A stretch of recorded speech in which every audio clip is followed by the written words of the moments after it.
प्रिय छात्रों, नमस्कार। आज हम जो आपको प्रश्न समझा रहे हैं वह प्रश्न एसएससी की परीक्षा में 2008 में आ चुका है। आज का प्रश्न है, एक ब्रैकेट है ये आपकी, इसमें दो संख्याएं लिखी हुई हैं, 1-1/5। दूसरी ब्रैकेट है ये, इसमें दो संख्याएं लिखी हुई हैं, 1-1/6। एक अगली ब्रैकेट है, इसमें लिखी हुई हैं दो संख्याएं, 1-1/7। इसी प्रकार से और आगे लिखी हुई हैं और अंत में लिखा हुआ है, अगली लास्ट की ब्रैकेट में लिखा हुआ है, अंतिम ब्रैकेट में लिखी हुई दो संख्याएं 1-1/100। इसके आगे बराबर का निशान है और फिर प्रश्नवाचक निशान है। इस प्रश्नवाचक निशान का मतलब ये है कि इस पूरे पद को सॉल्व करने के बाद, हल करने के बाद आपको क्या आंसर प्राप्त होगा ये आपको मालूम करना है। 4 विकल्प दिए हुए हैं, इनमें से सही विकल्प आपको छांटना है। तो देखिए, प्रश्न को हल करने के लिए क्या किया हमने। सबसे पहले तो प्रश्नों का तौर उतार लिया। दूसरी बात, आपको ये मालूम होना चाहिए इन दो ब्रैकेटों के बीच में कोई चिन्ह नहीं है, इसलिए यह गुणा का चिन्ह माना जाएगा। और यहाँ भी गुणा का चिन्ह होगा, अगली ब्रैकेट में यहाँ भी गुणा का चिन्ह होगा, यहाँ भी गुणा का चिन्ह होगा। क्लियर। दूसरी बात यह है कि इस ब्रैकेट के अंदर दो संख्याएं हैं, एक तो 1 है और 1-1/5 है। अब ये हमारी भिन्न है और ये हमारी भिन्न नहीं है, तो इसको भी भिन्न बना दीजिए आप, इसके हर में 1 लगाकर, और फिर इन भिन्नों को घटाइए। मतलब इसमें से आपको घटाना है। तो भिन्नों के घटाने में, जैसा कि आप जानते हैं और आपको हम कई बार बता चुके हैं, हर का एलसीएम लेना पड़ता है। तो इसका एलसीएम लेंगे 5, यहाँ पर 5 आ जाएगा, यहाँ पर 1 आ जाएगा। तो इस प्रकार से इससे आपको ये लाइन प्राप्त होगी।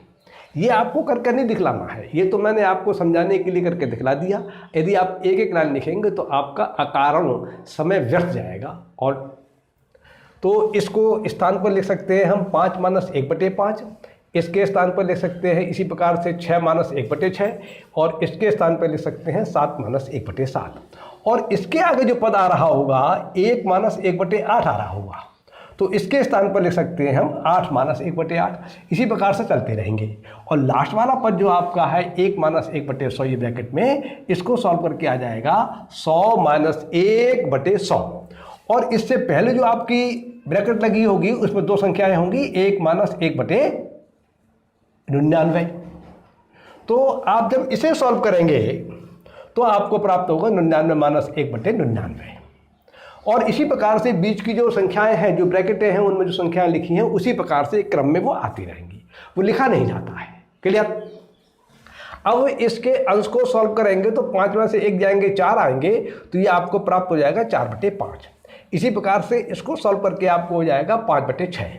इसको सॉल्व करके प्राप्त हो जाएगा आपका 6/7। इसको सॉल्व करके आपको प्राप्त हो जाएगा 7/8। इसी प्रकार से आगे चलते रहेंगे और इसको सॉल्व करके आपको प्राप्त हो जाएगा 98/99। और इसको सॉल्व करने के बाद आपको प्राप्त हो जाएगा 99/100। जैसा कि हमने आपको बतलाया था कि इन ब्रैकेटों के बीच में कोई चिन्ह नहीं है, इसलिए गुणा का चिन्ह माना जाएगा। तो आपका मन है आप यहाँ पर गुणा लगा लीजिए, आपका मन है आप मत लगाइए।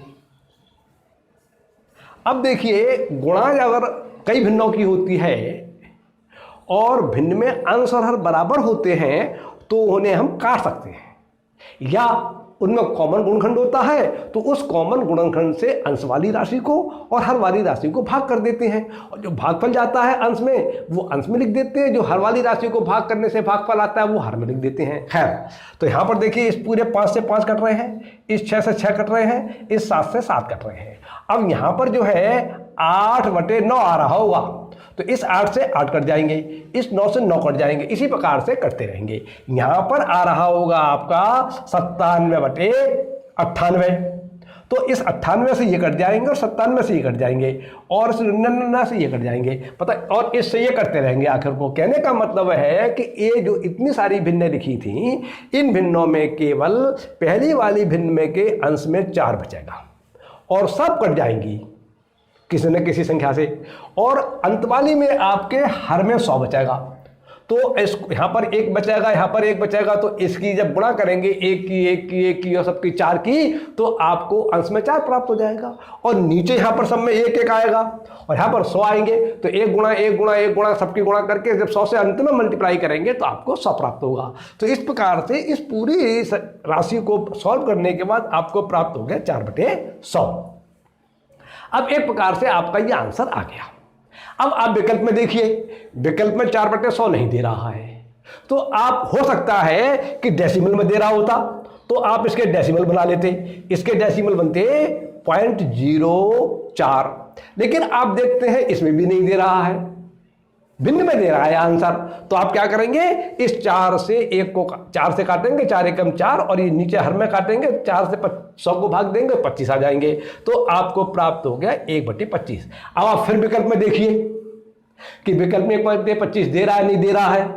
अगर दे रहा है तो ये आपका आंसर आ गया, और नहीं दे रहा है तो और आगे प्रयास किया जाएगा। तो आप देखते हैं बी विकल्प में 1/25 दे रहा है। इस तरह से आपका प्रश्न पूरा हो जाता है और आप लिख देंगे बी विकल्प सत्य है उत्तर। देखिए आपका उत्तर ये भी आ चुका, आपका उत्तर ये भी है और आपका उत्तर ये भी है। ये देखना पड़ेगा आपको कि विकल्प में कौन सा आंसर दिया है जिससे हम मेल मिलाएं।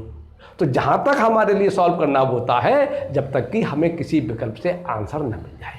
कभी कभी ऐसा भी होता है कि हमारा आंसर आ चुका होता है और विकल्प में कोई वो आंसर नहीं दिया होता है और अंत में दे देता है इनमें से कोई नहीं, तो फिर हम उस विकल्प को मान लेते हैं सही कि इनमें से कोई नहीं। जो हमारा आंसर आ रहा है वो विकल्प में दिया ही नहीं है, लेकिन इत्तेफाक से इसमें आपका आंसर आ रहा है 1/25 और विकल्प में भी 1/25 दे रहा है, इसलिए आपका आंसर सही हो गया।